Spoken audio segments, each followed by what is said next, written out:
Electric vehicles ही हमारी भविष्य की सवारी है। यह बात तो आज के समय में हर कोई अच्छी तरह जानता है और समझता है, लेकिन क्या प्रधानमंत्री नरेंद्र मोदी की ईवी अपनाने की ताज़ा अपील के बाद देश में आईसीई यानी पारंपरिक पेट्रोल, डीजल और सीएनजी कारों की बिक्री ठप हो जाएगी? यह एक ऐसा सवाल है जो इन दिनों कार खरीदारों से लेकर ऑटोमोबाइल इंडस्ट्री के बीच काफ़ी तेज़ी से गूंज रहा है और हर किसी को सोचने पर मजबूर कर रहा है। दरअसल मिडिल ईस्ट में मचे घमासान के बाद दुनिया भर में एक बार फिर भीषण तेल संकट की स्थिति पैदा हो गई है। भारत का विदेशी मुद्रा भंडार भी इस वैश्विक संकट की वजह से काफ़ी प्रभावित हुआ है। दुनिया के सबसे ज़्यादा आबादी वाले हमारे देश भारत की तेल या आयात पर निर्भरता बहुत ज़्यादा है और जानकारों का मानना है कि अगर हालात ऐसे ही रहे तो आने वाले समय में इसके गंभीर परिणाम देखने को मिल सकते हैं। वैश्विक स्तर पर चल रहे इस संकट का सीधा असर आम जनता की जेब पर बीते 10 दिनों के भीतर ही देखने लगा है। पिछले महज 10 दिनों में पेट्रोल, डीजल और सीएनजी के दामों में 3 बार बढ़ोतरी की जा चुकी है। अब देश के लोगों को पेट्रोल और डीजल करीब 5 रुपये और सीएनजी 4 रुपये तक महंगी मिल रही है। ईंधन के ये बढ़ते दाम नई कार खरीदने का मन बना रहे हैं, ग्राहकों को गहराई से सोचने पर मजबूर कर रहे हैं कि वे पेट्रोल, डीजल या सीएनजी कार ले या फिर सीधे इलेक्ट्रॉनिक कार पर रुख करें। हालांकि परेशानी यह भी है कि ईवी की रेंज और रीसेल को लेकर लोगों के मन में अभी भी काफ़ी अनिश्चितता बनी हुई है, जिससे वे बाहर नहीं निकल पा रहे हैं।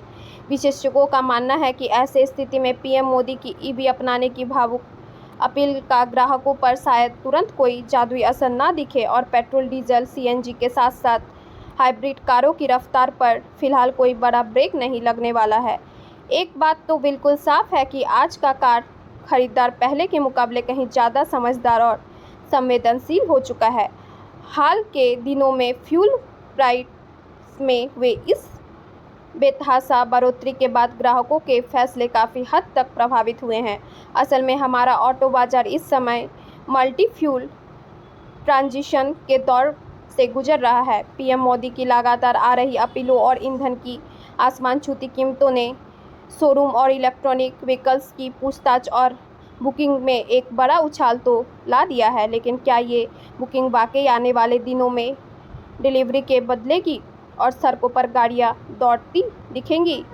यह अभी भी एक बड़ा सवाल है। बाजार के रुख को देखें तो जिन परिवारों के पहले से ही एक पेट्रोल, डीजल या सीएनजी कार मौजूद है, वे अब अपने घर की दूसरी कार के तौर पर ईवी को पहली प्राथमिकता दे रहे हैं।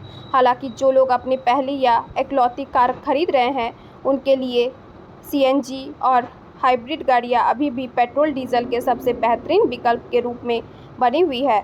हालिया आंकड़ों पर नज़र डालें तो भारतीय पैसेंजर व्हीकल मार्केट में सीएनजी गाड़ियों की हिस्सेदारी बढ़कर लगभग 24% के रिकॉर्ड स्तर पर पहुंच गई है, जबकि पेट्रोल कारें आज भी बिक्री के मामले में सबसे आगे चल रही है। अब सबसे बड़ा सवाल यह उठता है कि ऐसे माहौल में आम ग्राहक आखिर करे तो करे क्या? जानकारों का साफ कहना है कि देश में ईवी के लिए जबरन माहौल बनाने से पहले मजबूत ईवी चार्जिंग इंफ्रास्ट्रक्चर और बाजार में किफ़ायती इलेक्ट्रिक कारों के विकल्प लाना बेहद ज़रूरी है।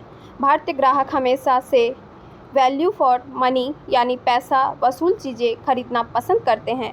हालांकि तेल की कीमतों में बार बार होने वाले इस बड़े झटके ने ग्राहकों के व्यवहार में एक बड़ा बदलाव जरूर किया है। अब एक सामान्य मिडिल क्लास ग्राहक केवल कार की शोरूम कीमत नहीं देखता, बल्कि उसकी रनिंग कास्ट का भी पूरा हिसाब किताब लगाता है। ऐसे में ईवी का बेहद कम रनिंग कास्ट ग्राहकों को अपनी तरफ आकर्षित करने लगा है। जैसे जैसे देश में चार्जिंग स्टेशनों का जाल बिछेगा और बैटरी की कीमतें कम होगी, आने वाले दिनों में इलेक्ट्रिक गाड़ियों की तरफ लोगों का झुकाव और तेज़ी से बढ़ना तय माना जा रहा है। तो यह थी आज की अपडेट। आगे की अपडेट के लिए हमारे DJI TV पर बने रहें और इस चैनल को सब्सक्राइब करें। धन्यवाद।